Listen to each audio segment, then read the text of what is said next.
Bueno, bienvenidos a todos a la lectura del Bhagavad Gita, tal como es, traducido y dados los significados por su divina gracia, hace Bhaktivedanta Swami Srila Prabhupada. Y hoy es lunes 11 de noviembre de 2024, aquí estamos Shyam Kishore y Gemala Tarrada haciendo la lectura, y en línea tenemos a Rocío, y aquí en vivo la tenemos a Ludmila, que nos está acompañando. Como el día de los poquitos hoy. Somos el día del grupo Elite. Así que bueno, vamos a continuar con la lectura. La semana pasada estamos en el capítulo 3, que se llama Karma Yoga. Y la semana pasada llegamos hasta el texto número 32, en una sección donde se está hablando, donde Krishna está hablando de Nishkama Karma Yoga, que es el karma sin apegarse a los resultados del trabajo, entregándole los resultados a Krishna. La acción sin apegarse al resultado. La acción sin apegarse al resultado, gracias. Sí, quise decir eso. Bueno, y nos queda, entonces, hasta el verso más o menos 35 es esa parte, y ahora, después de ese verso, sí ya empieza otra sección en este capítulo, que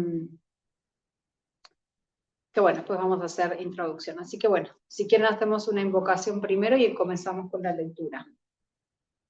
Om Namo Bhagavate Vasudevaya. Om Namo Bhagavate Vasudevaya. Om Namo Bhagavate Vasudevaya.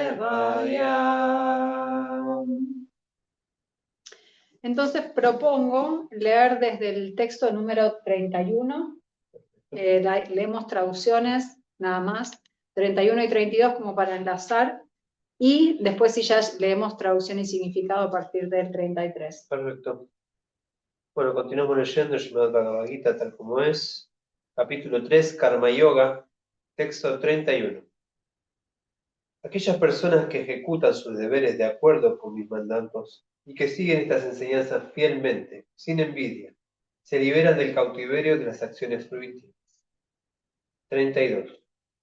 Pero ha de saberse que aquellos que, por envidia, no hacen caso de estas enseñanzas y no las siguen habitualmente, están engañados y desprovistos de todo conocimiento y han arruinado sus esfuerzos por lograr la perfección. 33. Incluso el hombre que posee conocimiento actúa conforme a su propia naturaleza, pues todo el mundo sigue la naturaleza que ha adquirido de las tres modalidades. ¿Qué puede lograrse con la represión? Significado. A menos que uno esté situado en el plano trascendental de conciencia de Krishna, no puede librarse de la influencia de las modalidades de la naturaleza material, tal como lo confirma el Señor en el capítulo 7:14. Por consiguiente, incluso a la persona que en el plano mundano tiene la mejor educación de todas, le resulta imposible salirse del enredo de Maya, simplemente mediante el conocimiento teórico o separando al alma del cuerpo. Hay muchos espiritualistas de nombre que externamente se hacen pasar por gente adelantada en la ciencia, pero interna o privadamente se hallan por completo bajo el control de modalidades específicas de la naturaleza que son incapaces de superar. Puede que uno sea muy erudito en términos académicos, pero debido a su prolongada asociación con la naturaleza material, está cautivo. El proceso de conciencia de Krishna lo ayuda a uno a salirse del enredo, incluso a pesar de que uno esté dedicado a sus deberes prescritos en términos de la existencia material. De manera que, si uno no está plenamente consciente de Krishna, no debe abandonar los deberes propios de la ocupación, de su ocupación. Nadie debe abandonar repentinamente sus deberes prescritos y volverse artificialmente un supuesto yogi o trascendentalista. Es mejor encontrarse en la posición que le corresponde a uno y tratar de llegar al estado de conciencia de Krishna, bajo un adiestramiento superior. De ese modo, uno puede librarse de las garras de Maya de Krishna. O sea, lo que dice acá es hacer lo que a vos te corresponde de acuerdo a cómo vos te afectan las modalidades de la naturaleza material y digamos, al seguir el proceso y al seguir el proceso de conciencia de Krishna, poco a poco vas a ir pudiendo, digamos, desapegarte cada vez más y cada vez que las modalidades de la naturaleza material te afecten menos. Eso es lo que dijo, ¿no? Sí, Más o menos. ese es el proceso. Mm. 34. Existen principios para regular el apego y la aversión relacionados con los sentidos y sus objetos. Uno no debe quedar bajo el control de ese apego y esa aversión, pues ambos son obstáculos en el sendero de la autorrealización. Esto es interesante, ¿no? Porque siempre pensamos que uno es peor que el otro, pero acá los dos son obstáculos, ¿no? Tanto el apego como la aversión. Estar apegado o estar muy desapegado, ¿vale? Significado. Aquellos que están conscientes de Krishna se muestran reacios naturalmente a ocuparse la complacencia material de los sentidos, pero aquellos que no se encuentran en el estado de conciencia deben seguir las reglas y regulaciones de las escrituras reveladas. El disfrute desenfrenado de los sentidos es la causa del enjaulamiento material, pero aquel que sigue las reglas y regulaciones de las escrituras reveladas no se enreda con los objetos de los sentidos. Por ejemplo, el disfrute sexual es una necesidad del alma condicionada, y el mismo se permite bajo la licencia de los vínculos matrimoniales. De acuerdo con las disposiciones de las escrituras, está prohibido tener relaciones sexuales con cualquier otra mujer que no sea la esposa de uno. A todas las demás mujeres, uno debe verla como su propia madre. Pero a pesar de dichas disposiciones, el hombre aún se siente inclinado a tener relaciones sexuales con otras mujeres. Esas propensiones deben ser contenidas, de lo contrario, se volverán obstáculos en el sendero de la autorrealización. Mientras exista el cuerpo material, se permite satisfacer las necesidades del mismo, pero bajo reglas y regulaciones. Y, no obstante, no debemos depender del control de esas concesiones.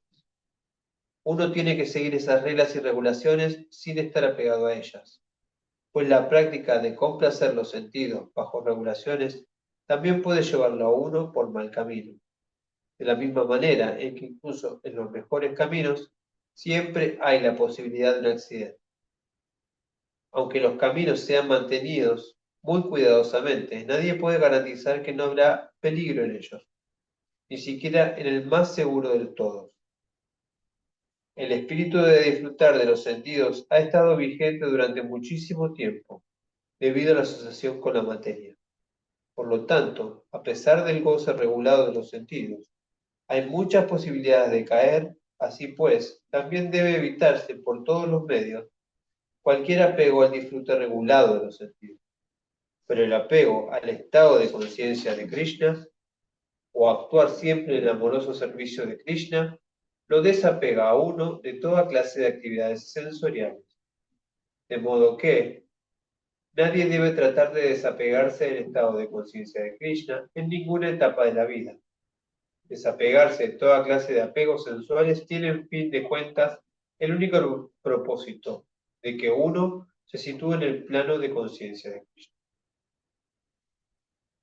35. Es muchísimo mejor, este es un verso muy conocido, es muchísimo mejor desempeñar los deberes de uno, aunque tengan sus imperfecciones, que desempeñar los deberes de otro a la perfección. Es preferible encontrar la destrucción mientras uno ejecuta su propio deber que el de dedicarse a los deberes ajenos, ya que es peligroso seguir el sendero de otro. Significado.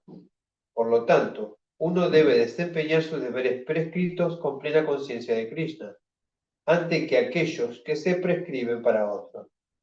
Los deberes prescritos, en términos materiales, son aquellos que se estipulan según la condición psicofísica de uno bajo el hechizo de la modalidad de la naturaleza material. Los deberes espirituales son los que el maestro espiritual ordena para el servicio trascendental de Krishna. Más, ya sea en términos materiales o en términos espirituales, uno debe aferrarse a sus deberes prescritos, incluso hasta la hora de la muerte, antes que imitar los deberes prescritos de otros. Puede que los deberes en el plano espiritual sean diferentes a los deberes en el plano material, pero el principio de seguir la indicación autorizada siempre es bueno para el ejecutor. Cuando uno se halla bajo el hechizo de las modalidades de la naturaleza material, debe seguir las reglas prescritas para su situación específica y no debe imitar a los demás. Por ejemplo, un brahmana, el cual se halla bajo la influencia de la modalidad de la bondad, es no violento, mientras que al kshatriya, el cual se halla bajo la influencia de la modalidad de la pasión, se le permite ser violento. Así pues, para un kshatriya es mejor morir siguiendo las reglas de la violencia que imitar a un brahmana que sigue los principios de la no violencia. Todo el mundo tiene que limpiar su corazón mediante un proceso gradual, y no de un modo abrupto. Sin embargo, cuando uno trasciende las modalidades de la naturaleza material y se sitúa plenamente en el estado de conciencia de Krishna, puede realizar cualquier cosa bajo la dirección del maestro espiritual genuino. En esa etapa perfecta de conciencia de Krishna, el kshatriya puede actuar como brahmana o el brahmana como kshatriya. En la etapa trascendental no se aplican las distinciones del mundo material. Por ejemplo, Vishvamitra era kshatriya en un principio, pero posteriormente actuó como brahmana, mientras que Parashurama era brahmana, pero posteriormente actuó como kshatriya. Como ellos se hallaban en una posición trascendental, podían hacerlo. No obstante, mientras uno se encuentra en el plano material, debe ejecutar sus deberes conformes a las modalidades de la naturaleza material. Al mismo tiempo, debe tener una comprensión plena del estado de conciencia de Krishna. Es muy interesante esto que dice que uno debe hacer su propio dharma, ¿no? Su propio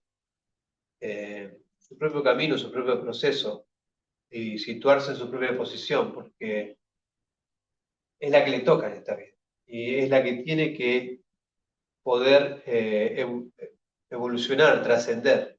Si vos tomas la posición de otro, el trabajo de otro, nunca vas a trascender esta posición, porque todavía no hiciste la tuya. Tenés que hacerla, por más que sea difícil, por más que sea dura, por más que tenés que hacer la tuya. Y además también pensaba que el hecho de hacer los deberes prescritos de otro, por ejemplo, el ejemplo que a veces creo que pone Srila Prabhupada, es el de un policía. Si alguien es policía y dice, no, yo no soy violento, y no hace, o sea, no atrapa a los ladrones, no ayuda, es como que no está cumpliendo. Ahora, si yo no soy policía y quiero atrapar a los ladrones, en realidad yo me voy a llevar un karma que no me corresponde, porque por ahí, no sé, mato a un ladrón. Claro, mato a un ladrón, pero no es mi responsabilidad. Es más, la justicia a mí no me lo va a hacer. Si lo hace un policía es una cosa, pero si lo hago yo, es otro el resultado, incluso en la justicia misma. Entonces, ese ejemplo me parece como muy claro, ¿no? Porque uno puede ahí ver, claro, te llevas además el karma de otro que no es el tuyo, entonces no tiene ningún sentido. Sí, tiene doble cuestión, ¿no? Porque no cumplís lo que vos tenés que cumplir. No cumplís lo tuyo y encima te llevas el karma del otro. Sí. Bueno, a partir de este verso, el 36 y hasta el 42, Krishna va a empezar a hablar de cómo los sentidos deben ser regulados, regulados justamente a través de lo que veníamos hablando, ¿no? Las reglas y regulaciones que hay dentro de las escrituras, pero más que nada como un método para controlar la lujuria, que es la que nos va a llevar a la ira. Entonces va a hablar un poco de eso ahora. Cómo controlarlo, bueno, cómo controlar los sentidos, cómo nos regulamos. Texto 36. Arjuna dijo, oh descendiente de Vrishni, ¿qué es lo que lo impele a uno a los actos pecaminosos, aún involuntariamente, como si se obligara a la fuerza? O sea, que uno a veces comete pecados sin siquiera querer. Terrible. Significado. La entidad viviente, como parte integral del Supremo, es originalmente espiritual, pura y está libre de toda contaminación material. En consecuencia, por naturaleza, no está sujeta a los pecados del mundo material, pero cuando se halla en contacto con la naturaleza material, actúa sin vacilación de muchas maneras pecaminosas, y a veces lo hace incluso en contra de su voluntad. Siendo esto así, la pregunta que Arjuna le hace a Krishna acerca de la naturaleza pervertida de las entidades vivientes viene muy al caso. Aunque a veces la entidad viviente no quiere actuar con pecado, aún así se la obliga a actuar. Sin embargo, las acciones pecaminosas no las incitan la superalma que se halla dentro, sino que se deben a otra causa, tal como el Señor lo explica en el verso siguiente. Texto 37. La Suprema Personalidad de Dios dijo: es únicamente la lujuria, Arjuna, que nace del contacto con la modalidad material de la pasión, y luego se transforma en ira, y que es el pecador enemigo de este mundo, enemigo que lo devora todo. Significado: cuando una entidad viviente se pone en contacto con la creación material, su eterno amor por Krishna se transforma en lujuria, en asociación con la modalidad de la pasión. Con otras palabras, el sentido del amor por Dios se transforma en lujuria, al igual que la leche en contacto con el tamarindo se transforma en yogur. Luego, cuando la lujuria no es satisfecha, se convierte a su vez en ira. La ira se transforma en ilusión, y la ilusión hace que continúe la existencia material. Por lo tanto, la lujuria es el peor enemigo de la entidad viviente, y es únicamente la lujuria la que induce a la entidad viviente pura a permanecer enredada en el mundo material. La ira es la manifestación de la modalidad de la ignorancia. Estas modalidades se manifiestan como ira y demás corolarios. De manera que, si la modalidad de la pasión, en vez de degradarse hasta el plano de la modalidad de la ignorancia, se eleva al plano de la modalidad de la bondad mediante el método prescrito de vivir y actuar, uno puede entonces salvarse de la degradación de la ira mediante el apego espiritual.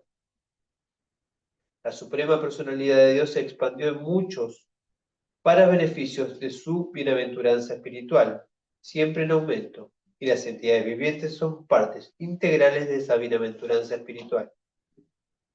Ellas tienen, además, una independencia parcial, pero el mal uso de su independencia, cuando la actitud de servicio se transforma en la propensión de disfrute de los sentidos, quedan bajo el dominio de la lujuria. El Señor hace la creación material para brindarles a las almas condicionadas una facilidad de complacer esas propensiones lujuriosas, y cuando ellas se encuentran totalmente desconcertadas debido a las prolongadas actividades lujuriosas, comienzan a hacerse preguntas acerca de su verdadera posición. Esa indagación es el comienzo de los Vedantas Sutras, en los que se dice Atato Brahma Yajñaya. Uno debe investigar acerca del Supremo. Y al Supremo se lo define el Srimad Bhagavatam como el origen de todo es el Brahman Supremo. Así pues, el origen de la lujuria también se halla en el Supremo. Si por lo tanto la lujuria se transforma en amor por el Supremo, o se transforma en conciencia de Krishna, o en otras palabras, en desear todo para Krishna, entonces tanto la lujuria como la ira pueden ser espiritualizadas. Hanuman, el gran servidor del señor Rama, exhibió su ira en la acción de prenderle fuego a la ciudad dorada de Ravana, pero al hacerlo se convirtió en el devoto más sobresaliente del Señor. Aquí también, en el Bhagavad Gita, el Señor induce a Arjuna a utilizar su ira en contra de sus enemigos para la satisfacción del Señor. De manera que la lujuria y la ira, cuando se emplean en el proceso de conciencia de Krishna, se convierten en nuestros amigos y no en enemigos nuestros. Interesante. 38. Así como el fuego lo cubre el humo, y como un espejo lo cubre el polvo, o como el embrión lo cubre el vientre, asimismo la entidad viviente la cubre en distintos grados de esa lujuria. Hay 3 grados de cobertura en la entidad viviente mediante la cual su conciencia pura es oscurecida. Esa cobertura no es más que diferentes manifestaciones de la lujuria, tal como el humo en el fuego, el polvo en el espejo y el vientre alrededor del embrión. Cuando se dice que la lujuria se asemeja al humo, se sobreentiende que el humo de la chispa viviente puede percibirse un poco.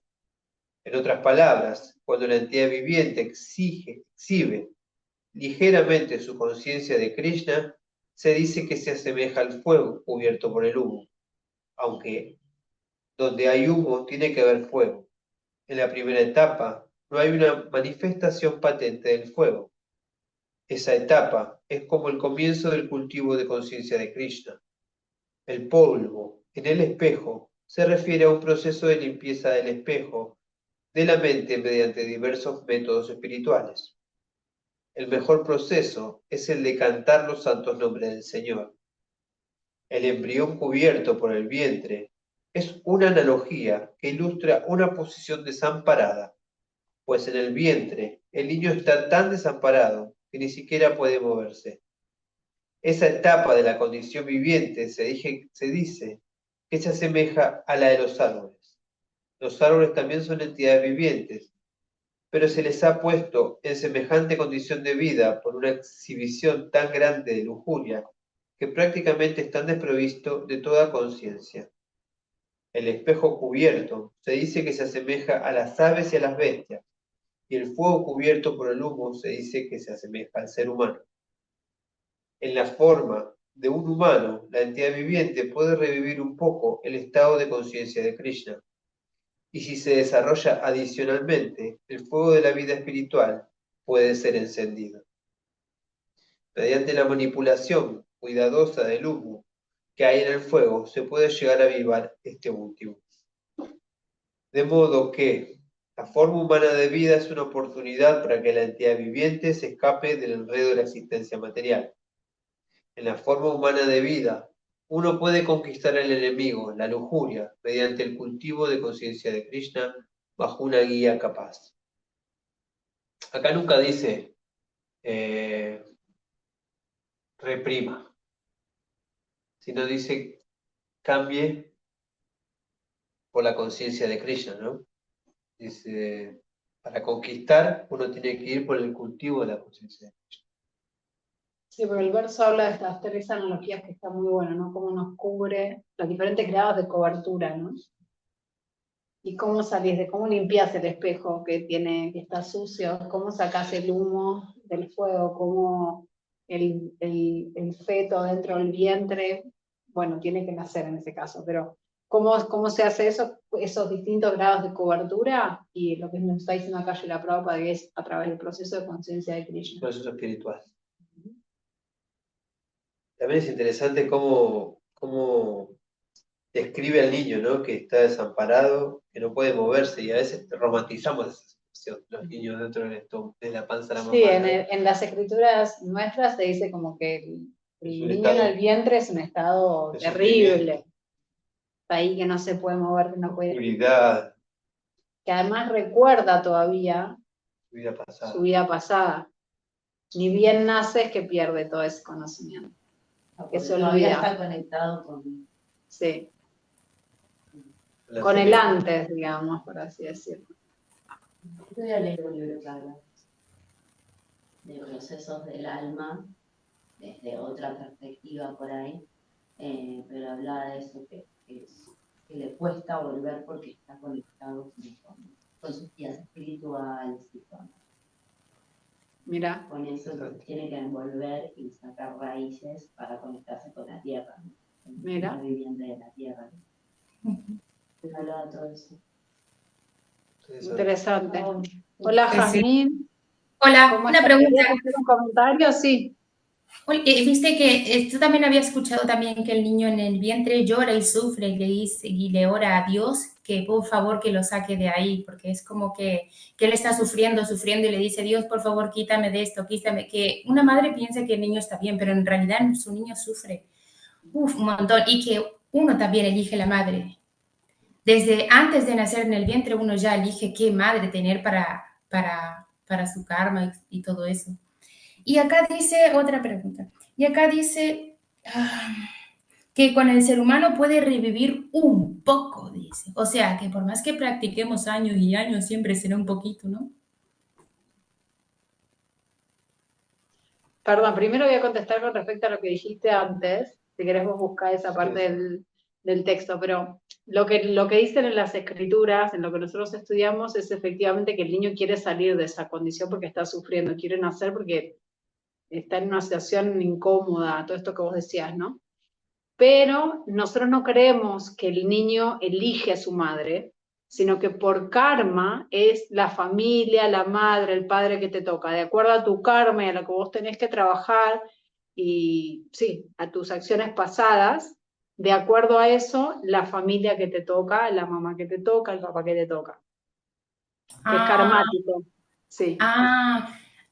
porque, ¿sabes por qué pensaba eso? Porque a veces uno dice, madre mía, he tenido una madre que no ha cumplido con sus expectativas y he sufrido mucho y mi madre me ha hecho sufrir mucho, mucho y me ha dado una vida muy desolada. Y uno después con los años dice, pero yo elegí esa madre para yo experimentar antes, lo más antes posible, mi karma, ¿o no? Cuando te toca así, ¿no? Pero ahora que dices, pues sí, a mí me suena más esa, de que uno no la elige, uno es para completar su karma. Claro, en realidad uno no elige en el sentido de que por el karma que vos hiciste, por las acciones que vos realizaste, eso es lo que te toca, digamos, es la familia que a vos te toca. Por eso a veces, muchas veces vemos, por ejemplo, que Srila Prabhupada menciona que si uno hace muchas acciones piadosas y en esta vida, ojalá uno pueda llegar con Krishna, pero si no es en esta vida, en la siguiente vida, por haber, digamos, haber hecho servicio devocional, es probable que le toque una familia o con mucho dinero que te permita dedicarte al servicio devocional, o que nazcas en una familia de brahmanas que también te permitan conocer conciencia de Krishna desde muy chico, entonces tenés más probabilidad, digamos, o sea, por hacer, entre comillas, créditos, como que naces en una familia que te permite... Aristocrática. Aristocrática, dice Jean, pero según yo es una, bueno, puede ser una aristocrática, sí. Pero es una familia que te va a permitir materialmente, o sea, que vas a tener más posibilidades de dedicarte a una vida espiritual. Sin embargo, puede que pierdas esa oportunidad y que no lo hagas, o sea, después ya está el libre albedrío de uno. Y con respecto al otro que dice, en la forma de ser humano, la entidad viviente puede revivir un poco el estado de conciencia de Krishna. En la forma de humano solo tenemos la oportunidad de generar el proceso de conciencia de Krishna. Pero después también dice que uno puede desarrollarla adicionalmente, ¿no? Nosotros, teniendo la forma humana, tenemos la oportunidad de llegar a conciencia de Krishna. Y después uno tiene que desarrollar ese proceso. Es como conocer un día los devotos o un día un camino espiritual y después no seguirlo. Entonces ahí tiene un poco. Si lo continúa, uno desarrolla ese proceso espiritual, tiene muchas más, no un poco, sino muchas más posibilidades de llegar con Krishna o a trascender este momento material, ¿no?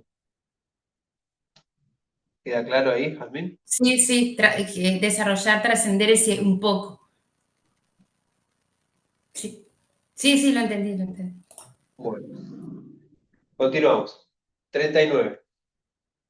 Así pues, la conciencia pura de la sabia entidad viviente es cubierta por su enemigo eterno en forma de lujuria, de la lujuria, que nunca se satisface y arde como el fuego. Significado.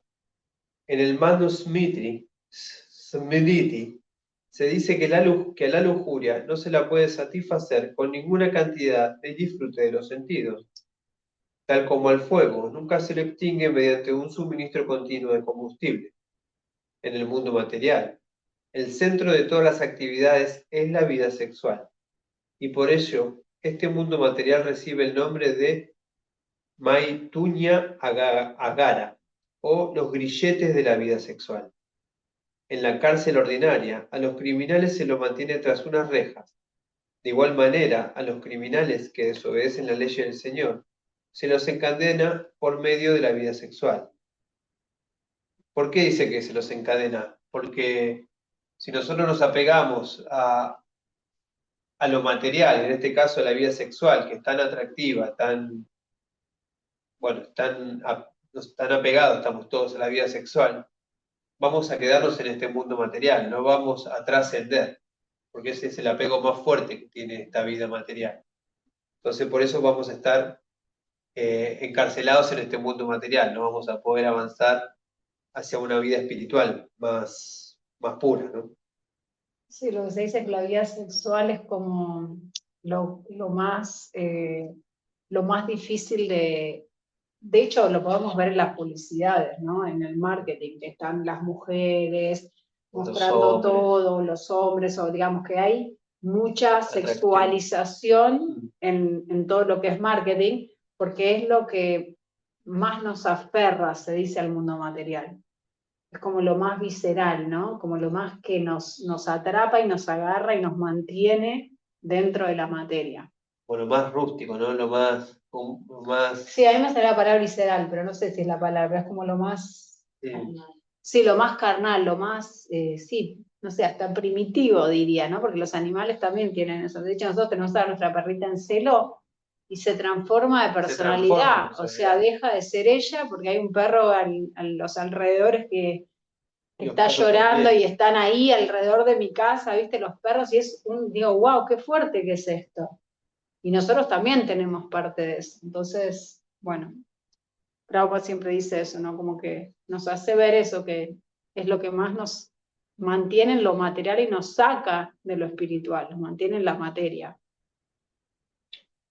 El adelanto de la civilización material sobre la base de la complacencia de los sentidos significa aumentar la duración de la existencia material de la entidad viviente. Así pues, esta lujuria es el símbolo de la ignorancia que mantiene a la entidad viviente dentro del mundo material. Mientras uno disfruta de la complacencia de los sentidos, puede que haya algún sentimiento de felicidad, pero, de hecho, ese supuesto sentimiento de felicidad es el mayor enemigo de aquel que disfruta de los sentidos. Por eso también es importante la pureza de la mente, ¿no? De no tomar alcohol, no drogarse, ¿no? Porque uno cuando no está en sus cabales, todo eso, todos esos apegos, todo esa carnal, como dijo Ludwig, es mucho más fácil, uno se entrega. Cuando uno está en sus cabales, es más difícil que esa entrega, esa lujuria nos atrape tan fácil. Algo que estaba buscando recién es cuál sería la definición de lujuria, porque acá mucho no se habla, o sea, como cuando nosotros pensamos en la palabra lujuria, siempre pensamos en algo sexual. Pero la o lujuria deseo. No. O un deseo. ¿Perdón? Lujuria significa desear.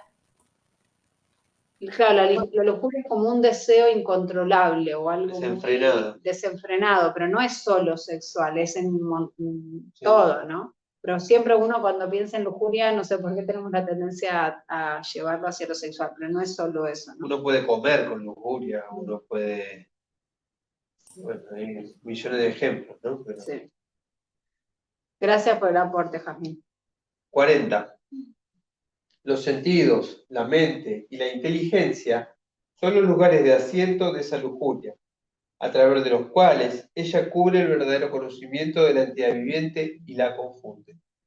Significado. Perdón, y acá está puesto en orden de prioridad, ¿no? O sea, la inteligencia es lo más cercano al alma, se dice. Después está la mente y más abajo están los sentidos. Está bueno que está puesto así, ¿no? Como a nivel de prioridades. Y los tres los puede cubrir la lujuria. Significado. El enemigo ha ocupado diferentes posiciones estratégicas en el cuerpo del alma condicionada. Y por consiguiente, el Señor Krishna señala esos lugares para que aquel que quiera conquistar al enemigo pueda saber dónde encontrar. La mente es el centro de todas las actividades de los sentidos. Y de ahí que cuando oímos hablar de los objetos de los sentidos, por lo regular la mente se vuelve la fuente de todas las ideas de la complacencia sensual. Y como resultado de ello, la mente y los sentidos se convierten en el depósito de la lujuria. Luego, el departamento de la inteligencia se vuelve la capital de esas propensiones lujuriosas. La inteligencia es el vecino inmediato del alma espiritual. La inteligencia lujuriosa influye en el alma espiritual para que adquiera el ego falso y se identifique con la materia, por ende, con la mente y los sentidos. El alma espiritual se vuelve adicta a disfrutar de los sentidos materiales y confunde esto con la verdadera felicidad. Esa falsa identificación del alma espiritual se explica muy bien en el Srimad Bhagavatam 10.84.13. Un ser humano que identifica su ser con este cuerpo hecho de 3 elementos, considera que los subproductos del cuerpo son sus familiares, que considera venerable la tierra en que nació y que va al lugar de peregrinaje simplemente para darse un baño y no para reunirse con los hombres de conocimiento trascendental que allí se encuentran, debe tenerse por un asno o una vaca. Wow. Texto 41. Por lo tanto, oh Arjuna, el mejor de los bharatas, desde el mismo principio domina este gran símbolo del pecado, la lujuria, mediante la regulación de los sentidos, y mata a esa destructora del conocimiento y la autorrealización. Es muy interesante esto, ¿no? Porque en cierto punto Krishna le está diciendo a Arjuna, o yo lo tomo así, que nos cuidemos, ¿no? Que no nos expongamos, ¿no? Porque si uno se expone como decía que Manata con los carteles de la publicidad, pero si uno se expone a lugares donde hay disfrute de los sentidos exacerbados, es mucho más difícil poder controlarse. Si uno, qué sé yo, tiene una vida más tranquila, se junta con gente que está en otra situación, se dedica más a educar su mente, a hacer, no sé, yoga, cuidarse el cuerpo, leer, no mirar la televisión constantemente, no se la pasa mirando porquerías en YouTube o en Instagram o qué sé yo, tiene más posibilidades de poder lograr controlar los sentidos y de esa manera que la lujuria no te cubra. Sí, dominarla, como dice, el símbolo del pecado. Bueno, acá dice matarla. Directamente, matarla. Bueno, no, es controlarla, regular los sentidos para matar a la destructora del conocimiento, a la lujuria, matar a la lujuria. Pero es interesante que habíamos hablado de estos 3 niveles, ¿no? Y empieza, entonces Krishna dice, hay que controlar los sentidos para que la lujuria no esté ahí. Pero eso, hay que controlar los sentidos, pero hay que cuidarse, ¿no? Para que... Claro, no hay que exponerse. No hay que exponerse. Sí, hay que redireccionar, como vamos a seguir viendo ya más en el Bhagavad Gita, en el resto del Bhagavad Gita.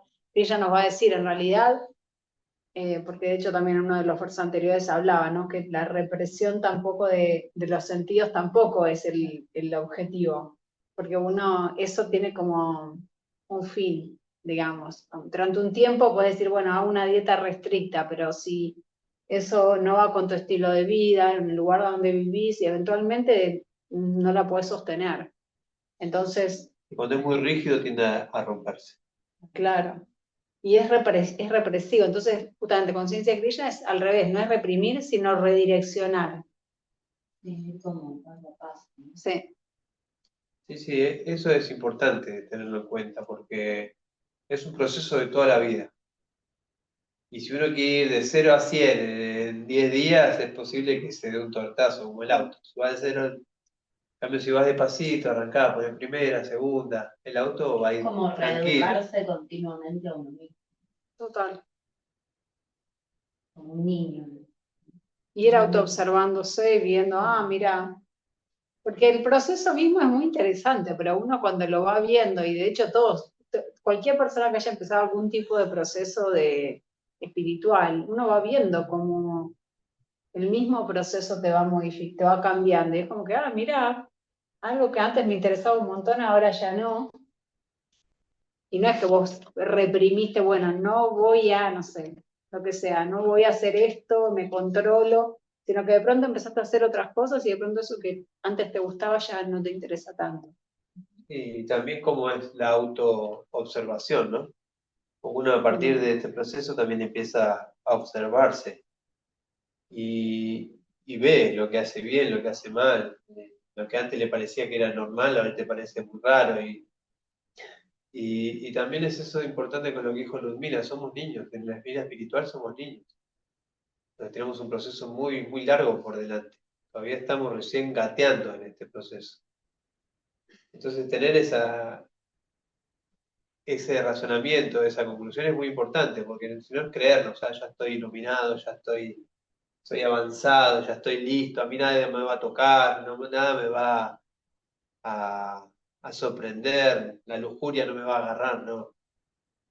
En cualquier En cualquier minuto. momento me troleo el enchufe como un niño. Así que a cuidarse.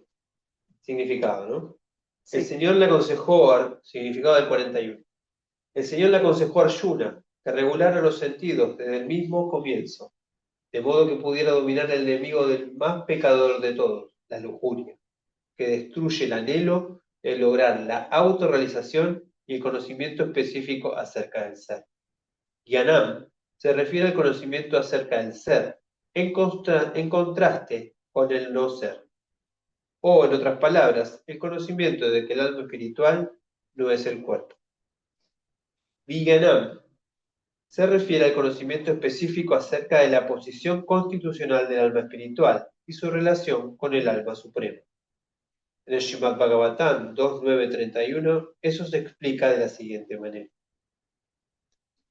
El conocimiento acerca del ser y acerca del ser supremo es muy confidencial y misterioso, pero dicho conocimiento e iluminación específica pueden llegar a entenderse si el propio Señor los explica junto con sus diversos aspectos.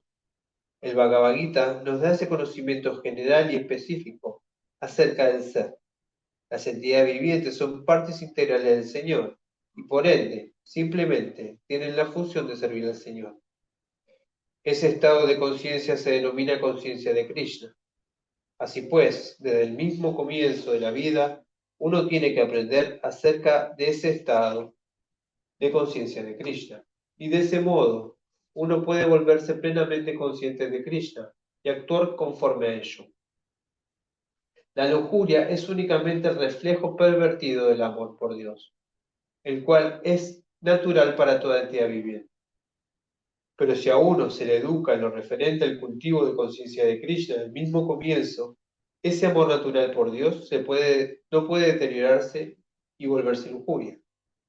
Cuando el amor por Dios se deteriora y se convierte en lujuria, es muy difícil regresar a la condición normal. Sin embargo, el proceso de conciencia de Krishna es tan poderoso que incluso un principiante tardío, como yo, puede volverse un amante de Dios por el hecho de seguir los principios regulativos del servicio devocional. De manera que, a partir de cualquier etapa de la vida, o a partir del momento en que se entiende su urgencia, uno puede comenzar a regular los sentidos con el proceso de conciencia de Krishna, el servicio devocional del Señor y transformar la lujuria en amor por Dios, la etapa más elevada y perfecta de la vida humana. 42. Los sentidos de trabajo son superiores a la materia burda. La mente es más elevada que los sentidos, la inteligencia es aún más elevada que la mente. Y ella, el alma, es incluso más elevada que la inteligencia. Bueno, acá incluso más claramente nos puso toda la escalerita, ¿no? Los niveles. Significado. Los sentidos son las diferentes salidas de las actividades de la lujuria. La lujuria está retenida dentro del cuerpo, pero se le da salida a través de los sentidos. Por consiguiente, los sentidos son superiores al cuerpo como un todo. Estas salidas no se emplean cuando existe un estado de conciencia superior o conciencia de Krishna. En el estado de conciencia de Krishna, el alma se pone en contacto directo con la suprema personalidad de Dios. Por lo tanto, la jerarquía de las funciones corporales, tal como se describe aquí, termina finalmente en el alma suprema. La acción corporal entraña las funciones de los sentidos, y detener los sentidos significa detener todas las acciones corporales. Pero como la mente es activa, entonces, aunque el cuerpo esté en silencio y en reposo, la mente actuará tal como lo hace durante el sueño. Mas por encima de la mente se halla la determinación de la inteligencia, y por encima de la inteligencia se halla el alma propiamente dicha. Así pues, si el alma se consagra directamente al Señor Supremo, de modo natural, todos los demás subordinados, es decir, la inteligencia, la mente y los sentidos, quedarán ocupados automáticamente. En el Katha Upanishad hay un pasaje similar, en el que se dice que los objetos de la complacencia de los sentidos son superiores a los sentidos, y la mente es superior a los objetos de los sentidos. Por lo tanto, si la mente se halla directa y constantemente consagrada al servicio del Señor, no hay ninguna posibilidad de que los sentidos se ocupen de otra manera. Esta actitud mental ya se ha explicado. Param Drishta Nivartate. Si la mente está dedicada al servicio trascendental del Señor, no hay ninguna posibilidad de que se dediquen a las propensiones inferiores. En el Katha Upanishad, al alma se la ha descrito como Maham, lo grande. Por consiguiente, el alma está por encima de todo, es decir, de los objetos de los sentidos, de la mente y de la inteligencia. Luego, la solución a todo el problema consiste en entender directamente la posición constitucional del alma.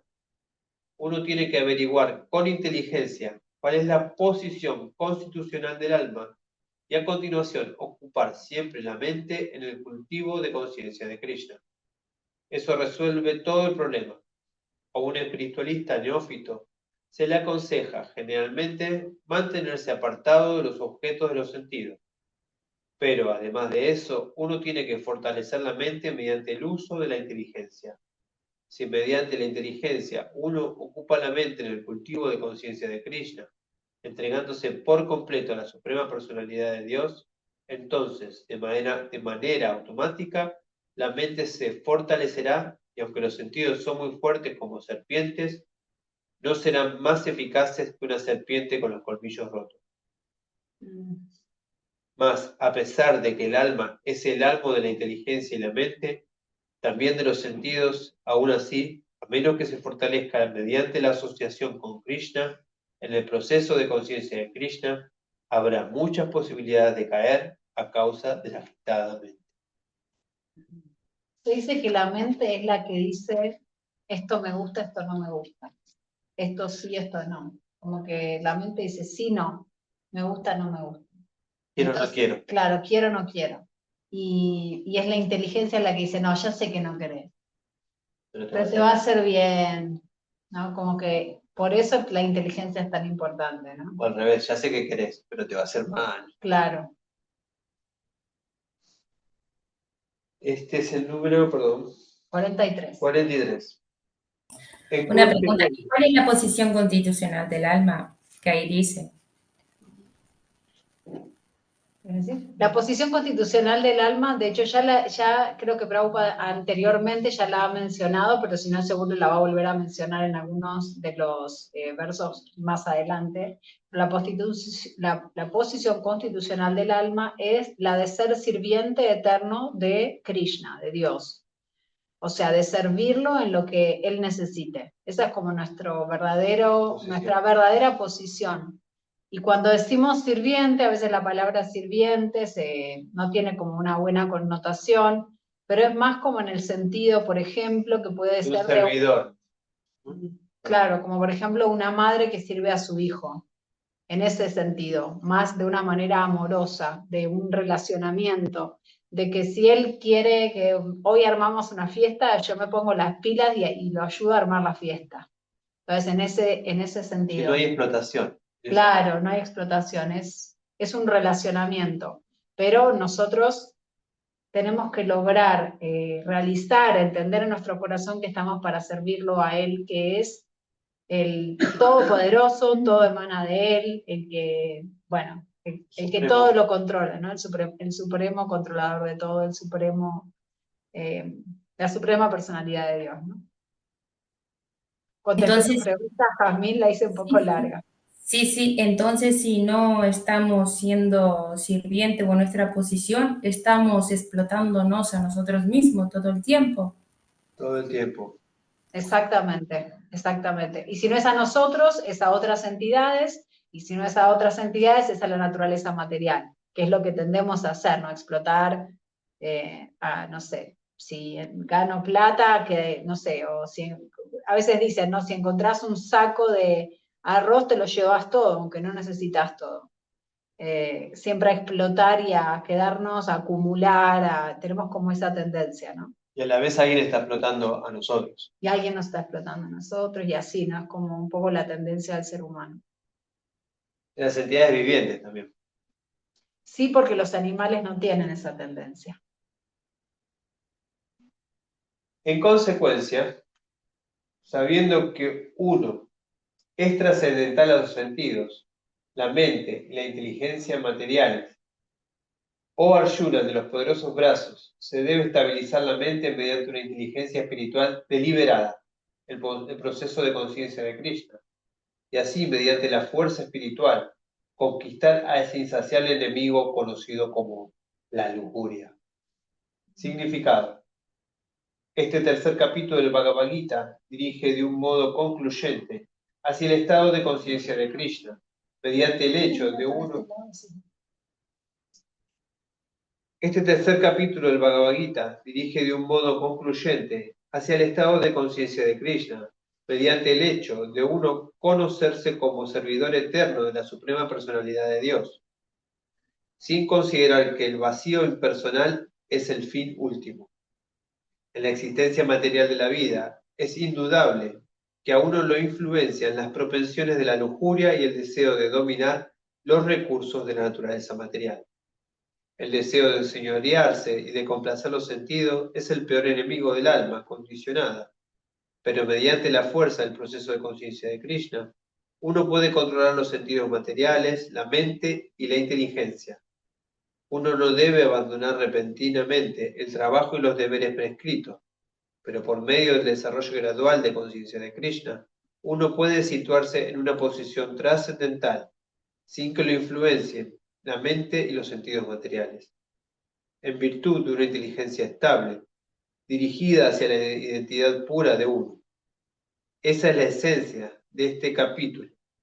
En la etapa inmadura de la existencia material, las especulaciones filosóficas y los intentos artificiales de controlar los sentidos a través de la supuesta práctica de posturas yógicas nunca pueden ayudar al hombre a dirigirse hacia la vida espiritual. Él debe ser adiestrado en el proceso de conciencia de Krishna por una inteligencia superior. Así terminan los significados de Bhaktivedanta correspondiente al capítulo 3 del Srimad Bhagavad Gita titulado Karma Yoga, o el desempeño del deber prescrito de uno con conciencia de Krishna. El significado ahí te contestó todo, creo, Caspi. Sí. Bueno, y ahora entre el capítulo, entonces el capítulo 4 se llama El conocimiento trascendental, y Burijan, que es un discípulo de Srila Prabhupada, que escribió un libro que se llama Ríndete a mí, donde da muchas explicaciones, digamos, y nos ayuda a entender mejor el Bhagavad Gita. Él dice que la conexión entre estos dos capítulos, y lo voy a leer.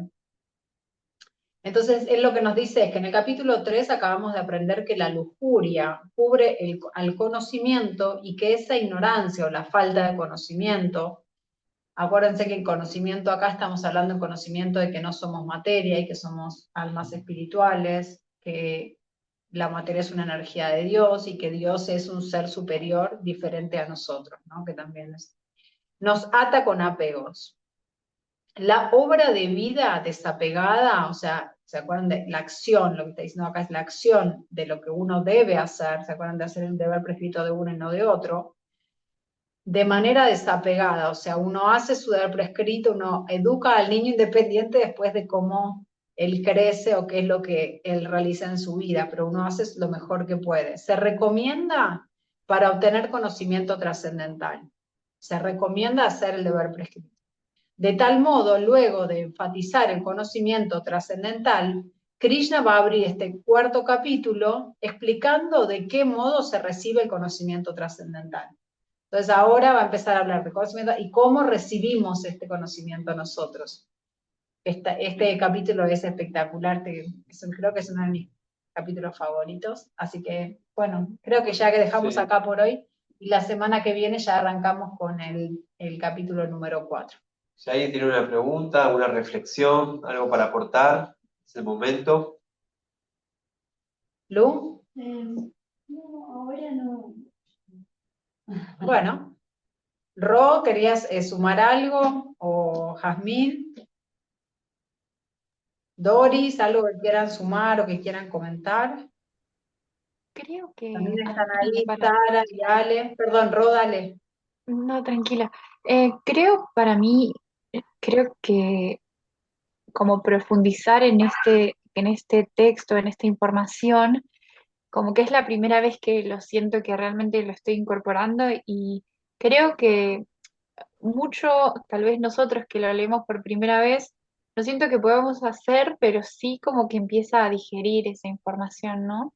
Como siento que es como un momento de lo que decían ustedes, ¿no? De reflexionar en nosotros para poder con esta información ver si nos llega esa enseñanza o qué cosas hacemos en nuestra vida que tal vez nos corren de nuestro deber o que nos hacen estar más en contacto con la naturaleza material.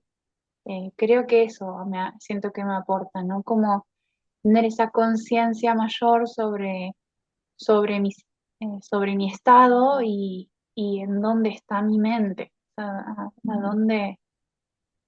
Creo que a veces también nos pasa que cuando empezás a estudiar sobre todo, creo que a veces no sabes en dónde hay condicionamientos, ¿no? Como que simplemente estás ahí con todas las cosas y nada, simplemente agradezco de tener este tiempo de leer y de reflexionar en grupo, así que muchas gracias por el servicio.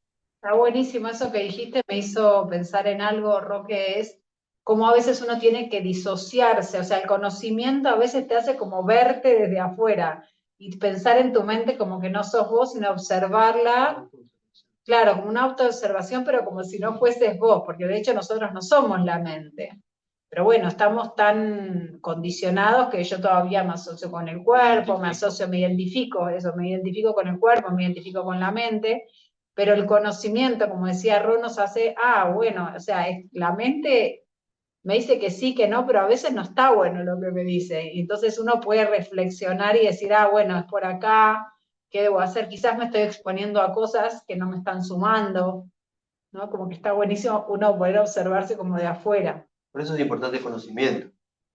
Saber dónde uno está posicionado, Claro. claro. Saber si, bueno, no, la verdad estoy re atrapada por los sentidos hoy en día, todavía no, Y está no bueno, puedo salir de ahí, y bueno, de a poco está bueno estar, reconocerse. está bueno reconocerse. Después cada uno va a tener el proceso que le toque para poder avanzar espiritualmente, pero está bueno en primera instancia reconocerse, ver de dónde partimos. Porque Prabhupada dice, el proceso es sencillo, cantá Hare Krishna, listo, nada más, chan chan. Cantá Hare Krishna y sé feliz, pero después no es tan fácil. O sea, el proceso es sencillo, pero la ejecución no es tanto. Y entonces uno también tiene que poder reconocerse, bueno, no, yo no puedo solamente dedicarme a cantar Hare Krishna todo el día, porque mi mente, mis sentidos, no me da todavía. Entonces, uno poder reconocerse ahí y decir, bueno, está bien, no importa, hoy paso 15 minutos, mañana media hora y así, ¿no? Y uno va a lo largo del tiempo evolucionando. ¿Alguien más tiene alguna? Doris, ¿querías decir algo? Ahí te que prendiste la cámara. Sí, Hare Krishna. Hare Krishna, Qué ¿cómo lindo estás? escucharlos. La verdad que es importante esto de escuchar y compartir, ¿no? Porque una persona sola puede leer 10 veces la misma cosa y no entiende nada. Pero aquí con sus comentarios de ustedes, yo creo que se entiende más. Esto de de conocerse a uno mismo. Yo creo que, mira, 57 años y no me conozco. Hoy le preguntaba a mi hermana, ¿cómo soy yo? Le digo, o sea, estoy preguntando a la gente que me diga cómo soy, pero claro, no, esto porque uno está acostumbrada a que uno le digan cómo es o qué hacer, pero hay personas que ya tienen una madurez y se ven y saben qué es lo que quieren materialmente, ¿no? Yo creo que eso es importante, tener un carácter, una personalidad, y eso también se debe a la familia, se debe mucho a cómo uno, con qué personas uno se rodea, Muy porque yo importante. creo que Totalmente, la estanga, sí. sí, eso es importante, rodearse de personas que te hagan ver tal como eres, no que te vean tus defectos, ¿no? Porque a mí me ven todos los defectos, entonces yo me acostumbré a verme los defectos también, pero a partir de conciencia de Krishna estoy aprendiendo a verme de otra manera, yo diría, de una manera más flexible y no ver tanto el exterior, ¿no? Amorosa. Más amorosa, sí. Una amiga me dijo más compasiva. Hay palabras que voy adquiriendo de aquí de estos grupos. Digo, amiga, no sé, una persona del grupo tenía que haber dicho. Ya sentí que era mi amiga porque me dijo, tienes que ser compasiva. Y eso es lindo, ¿no? Que a uno le digan qué cosas a uno le va faltando y ser sensible también. Este último escuché y esa sensibilidad que hay que tener y hacia uno mismo primero. Eso a mí me estaba costando, pero tener conciencia corporal también. Cuando yo estudié para profesora, eh, primera vez en mi vida que me hicieron echar en el piso y dibujar, creo, el cuerpo y tener conciencia corporal. Para mí fue primera vez de dónde está mi cabeza, dónde están mis pies. En fin, pero yo creo que lo más importante es aplicar lo que estamos aprendiendo. Aquí dice que hay que primero mirarse a uno mismo, la mente de uno mismo, y en la mente de uno mismo entran muchas cosas materiales, pero ahora están entrando cosas espirituales. Entonces, ver eso, ¿no? Aquí uno le está dando el acceso y no ver tanto el pasado, que a mí me está afectando eso, y ver el presente, que hoy yo puedo ver el día, dar gracias por el sol, me han dicho dar gracias por la vida, dar gracias por esta clase, dar gracias. Nunca lo habíamos hecho, ¿no? Desde una manera de que este cuerpo es útil para relacionarse con Dios únicamente, porque nos han enseñado que no servimos a veces para muchas cosas, pero sí servimos para servir a Dios, yo creo. Y ese trabajito lo vamos a hacer poco a poquito, paso a paso, dice, utilizando los sentidos, escuchar, hablar de Krishna, mirar a Krishna, cantar de Krishna, comer comida ofrecida a Krishna, comida bendecida, con mis pies voy al templo, con mis manos puedo dibujar a Krishna, en fin, como un niño, darse esa oportunidad y aprender a valorar que estamos haciendo cosas, vamos a decir, para nuestro de nuestra mente y posteriormente nuestra inteligencia y alcanzar nuestra alma, ¿no? Que nuestra alma se exprese y eso va a ser cuando alcancemos el amor de Krishna, que este amor material no nos satisface, siempre nos va a dar dolores, el amor de madre, que también mi mamá, ¿cómo te puedo decir? Mi mamá y mi papá me querían mucho, pero ahora me doy cuenta que no están, pero como uno extraña ese amor cuando no están. Dicen, recién uno valora lo que uno no tiene, algo por ahí.